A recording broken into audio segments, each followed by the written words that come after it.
Hello students,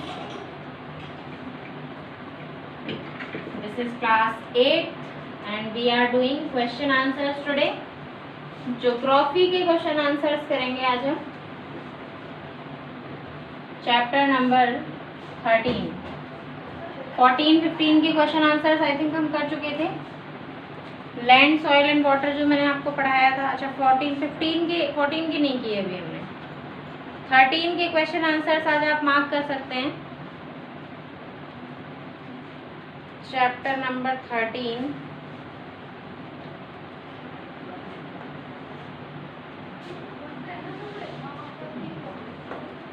first exercise ए. इसके कुछ topics हैं जो मुझे आई थिंक निष्ठा आपने भेजे थे कि ये समझ में नहीं आए. एक साथ अभी और भी बच्चों के कुछ टॉपिक्स आ रहे हैं छोटे छोटे, तो उन सभी टॉपिक्स को लेकर एक दिन वीडियो बना करके और आपको सेंड कर देंगे, जिससे आपको वो समझ में आ जाएगा इजीली, है ना. On the basis of land, on the basis of dash land can be classified as private and community land. किसके बेसिस पर लैंड को प्राइवेट और कम्युनिटी लैंड में क्लासिफाइड किया गया है? ये है एक्सरसाइज ए. आंसर फर्स्ट आएगा आपका D, means ownership.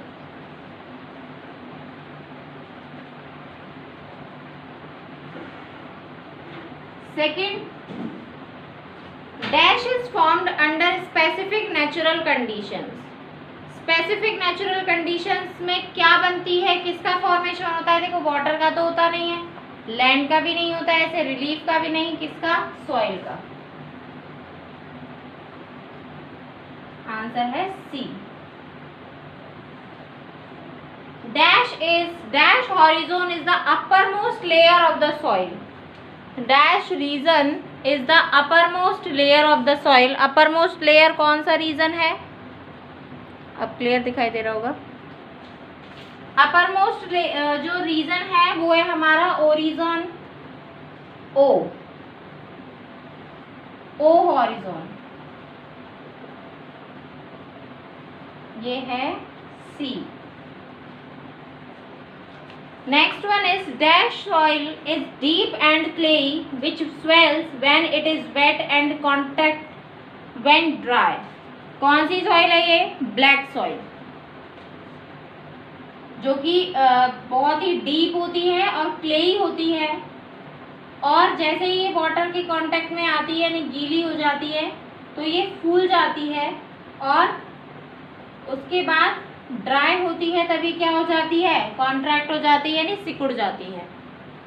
Dash refers to the decline in productivity of cultivated land और फॉरेस्ट लैंड. क्या रेफर करता है?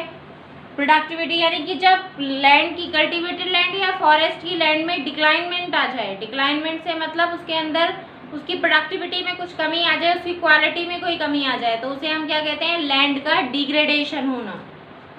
ये हमने नेक्स्ट चैप्टर में भी पढ़ा था शायद. C again, land degradation.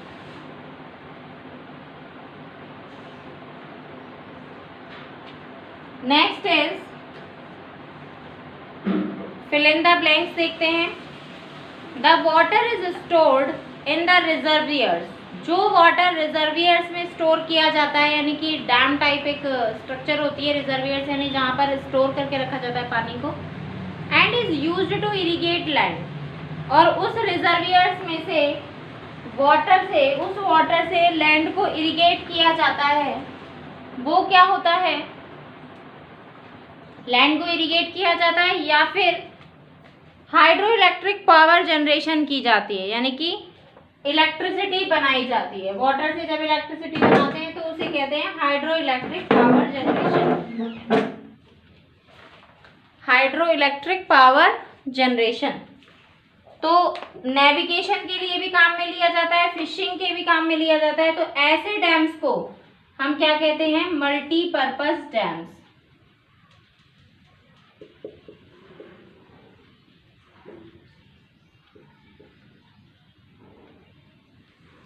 ऐसे डैम्स को हम क्या कहते हैं? Multipurpose dams.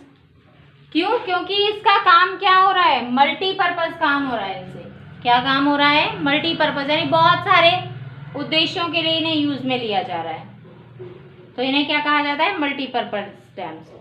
नेक्स्ट है on the basis of characteristics and utilization of the land. Land की कैरेक्टरिस्टिक्स को यूटिलाइजेशन के बेसिस पर द कंट्री डिटरमाइन, कंट्री अपना क्या डिटरमाइन करती है? लैंड यूज पैटर्न, कि वो लैंड को किस किस तरीके से यूज करेगी। Land use pattern. Next is soil is the dash covering of fine rock particle. Soil कौन सी कवरिंग है? Unconsolidated covering.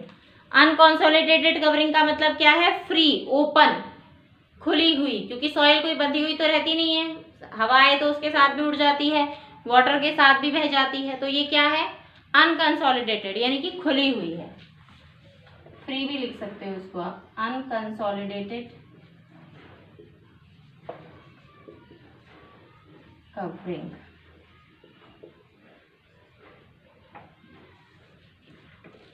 Next is only -% of fresh water is available and useful for human beings. Human beings के लिए वैसे देखा जाए तो हमारे पास बहुत ज़्यादा वाटर है।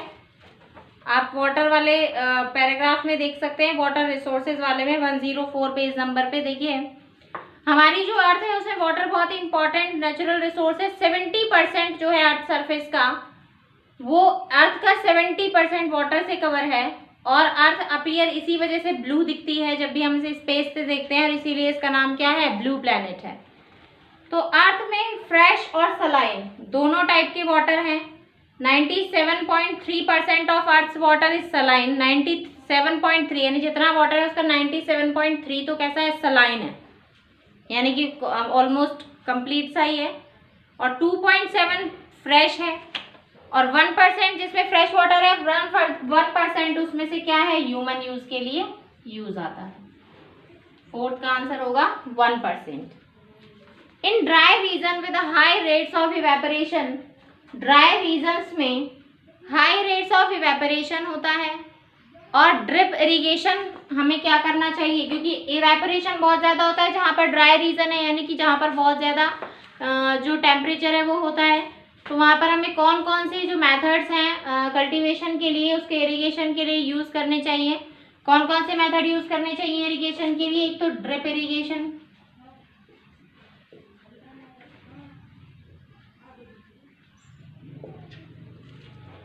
Next is sprinklers should be adopted.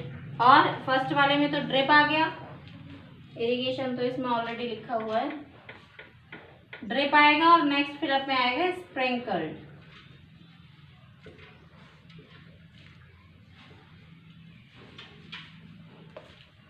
These are your fill-ups. Next is short question answers. Why is the distribution of population highly uneven?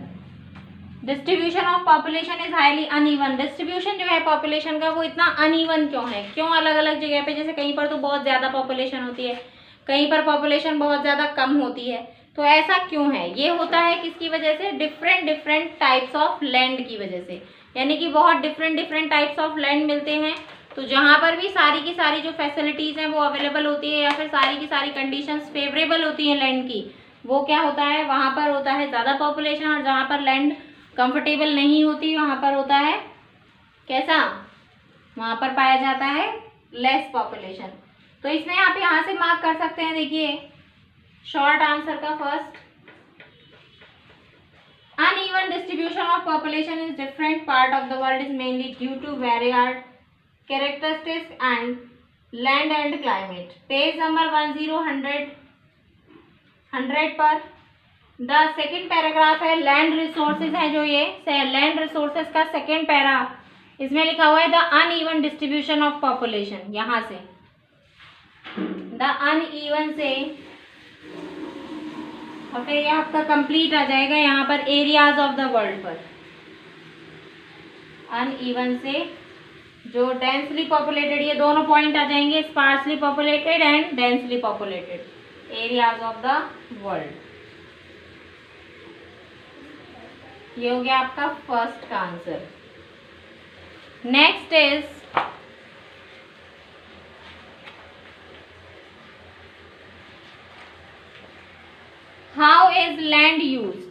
Land कैसे यूज की जाती है देखते हैं। Page number 100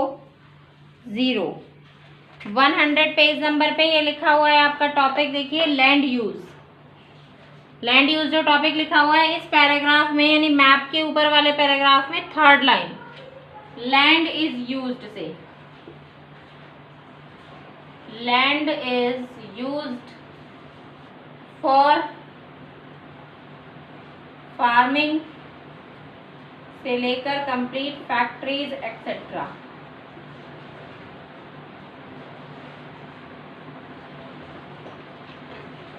next one is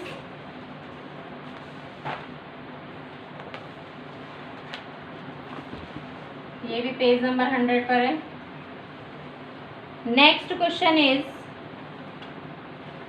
what is a private land. आ जाइए page number 101 पर, pink colour से लिखा हुआ है पेज नंबर 101 पर, टाइप्स ऑफ लैंड में private land. Okay, private land लिखिए इसमें, पेज प्राइवेट लैंड हेडिंग डालेंगे आप, प्राइवेट लैंड, और ये हेडिंग को डालना है और फिर इससे लिखना है डायरेक्ट, इट को कट कर देना, यानी कि private land is owned by individuals, individuals से लेकर पूरा पर्पस ओनली तक। Next is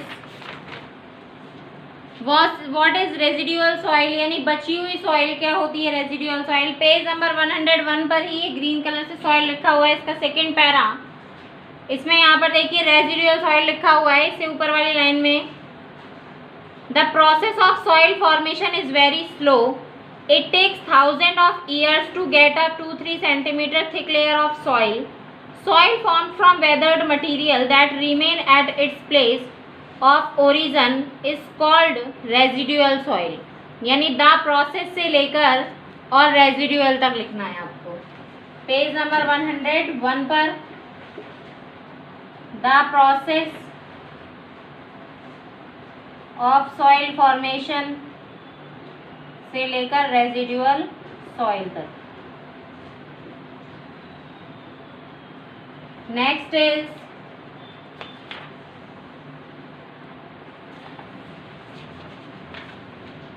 what is B horizon soil. B horizon soil क्या है, आ जाइए पेज नंबर 102 पर, ये आपको डायग्राम दिख रहा होगा सॉइल प्रोफाइल का, सॉइल प्रोफाइल में ही आता है बी हॉरिजॉन। तो पेज नंबर 102 पर आएगा आपका बी हॉरिजॉन, साइड में लिखा हुआ है B horizon. B horizon layer, B horizon लिखेंगे आप, और फिर यहाँ पे बी हॉरिजॉन से के बाद में दिस लेयर लिखा है, तो इसमें से दिस को कट कर देंगे, यानी बी हॉरिजॉन के बाद जो दिस लिखा हुआ है इसको आपको कट करना है, ये नहीं लिखना, यहाँ से लेकर फिर पूरा अपर लेयर्स तक। पेज नंबर 102 पर ये आ गया होगा समझ में। B horizon layer contains minerals washed down from the upper layers, it has lesser amount of humus than the upper layers. हो गया है। Next is what is land degradation, how is it done. देखिए land degradation क्या है, page number 101 पे, long answers,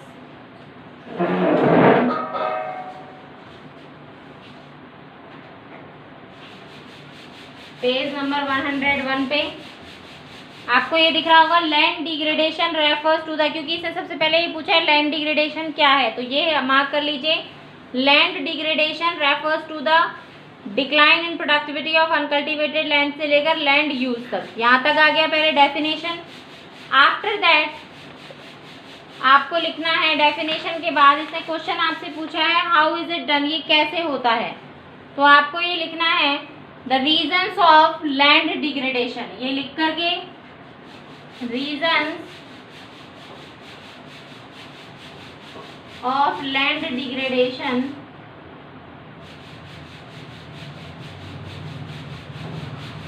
लिख के आपको क्या लिखना है, जैसे पीपल आर ब्लाइंडली से लेकर, यहाँ पे लिखा हुआ है देखिए ग्रेजिंग फील्ड, ये पिक्चर के नीचे पीपल आर ब्लाइंडली से लेकर के और desertification, third last line desertification, people are blindly से लेकर डेजर्टिफिकेशन, ये हो गया आपका long first.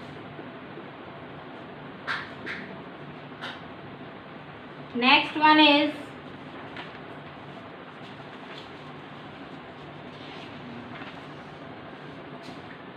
Discuss some ways of conservation of land. Conservation of land page number 101 पर,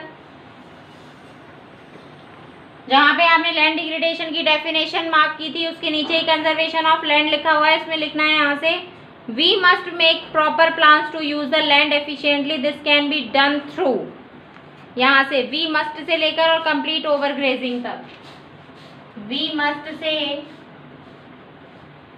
over grazing.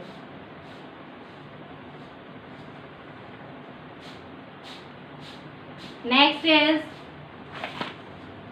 what is soil? Explain in detail.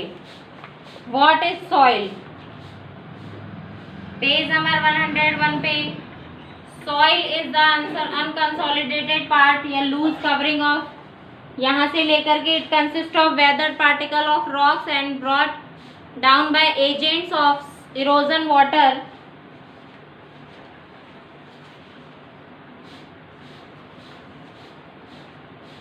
Wind, glaciers. यहाँ से लेके ये फर्स्ट पैरा तो कंप्लीट आएगा आपका, देख लीजिए ये जो फर्स्ट पैरा है ये कंप्लीट आएगा यहाँ से सॉइल से लेकर और मिनरल्स तक।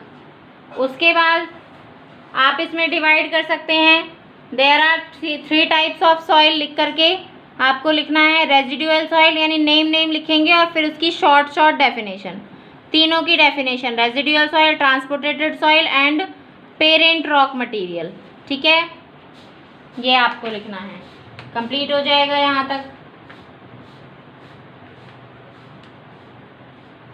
नेक्स्ट इज, इसको आपको कंप्लीट करना है यहाँ तक, परमेएबिलिटी ऑफ सॉइल, ठीक है, पेज नंबर 102 तक। After that various properties of soil determined by parent rock material. Parent rock material की वेरियस प्रॉपर्टीज जो हैं वो बतानी है आपको। एक सेकेंड पहले चलिए ये कर लेते हैं। इसमें आएंगे आप, ये पेज नंबर 101 पर पेरेंट रॉक मटेरियल से लिख रहा है, देखिए parent rock material underlying rocks which contain minerals and make up the bulk of the soil, यहाँ से लेकर के और आपका ये कंप्लीट आ जाएगा यहाँ तक, टाइम तक आ जाएगा कंप्लीट, ठीक है। ये हो गया आपका सेकंड का long. Next one is soil profile in detail with help of diagram. Soil profile ये पूरी लिखनी है आपको, ये तो साइंस में भी पढ़ी होगी आपने। सॉइल प्रोफाइल यहाँ से लेकर और कंप्लीट ये सॉलिड रॉक तक पूरा आएगा और ये वाला डायग्राम आपको बनाना है, ठीक है। Right a note on water conservation. Water conservation पे यहाँ से लिखना है आपको पेज नंबर 105 से कंजर्वेशन ऑफ वाटर रिसोर्सेज, यहाँ से और complete afforestation, rain water harvesting, dry regions में अडॉप्टेड तक, बस इतना लिख लीजिएगा, बहुत है। ये आपका 5th लॉन्ग है। अब देखिए आपको इसमें कुछ जो ये मैप दिए हुए हैं इनमें से कुछ मैप्स आपको बनाने हैं, जो कि एक तो ये मैप बनाना है आपको मेजर रिवर्स ऑफ इंडिया का, इसको आप बनाएंगे। मेजर रिवर ऑफ इंडिया दे रखा है पेज नंबर 105 पे, और एक आपको इंडियन सॉइल दिया हुआ है, इसको आपको ड्रॉ करना है कलरफुल तरीके से। अब एक चीज़ और है, आपको ये और करना पड़ेगा, मेथड्स ऑफ सॉइल कंजर्वेशन। एक लॉन्ग क्वेश्चन ये और लिख लीजिएगा, right the methods of soil conservation. इसमें सारे मेथड आ जाएंगे आपके, ठीक है। नेक्स्ट जो क्वेश्चन है वो आएगा मेथड्स ऑफ सॉइल कंजर्वेशन का। और कुछ बच्चों ने मुझसे पूछा था, कौन सा क्वेश्चन था वो, पार्लियामेंट का, कॉन्स्टिट्यूशन का पूछा था, कौन सा पूछा था, चलिए आपको मैं बता दूंगी नेक्स्ट वीडियो में। तो आज के लिए इतना ही है और ये कंप्लीट कर लीजिएगा। और सैटरडे को ही आप मुझे होमवर्क भेजेंगे, सैटरडे को आप मुझे होमवर्क भेज सकते हैं। ईच सैटरडे जितना भी कंप्लीट हो जाता है, जितने चैप्टर कंप्लीट हो जाते हैं, वो आपको मुझे हर सैटरडे को सेंड करने हैं। Thank you, have a nice day.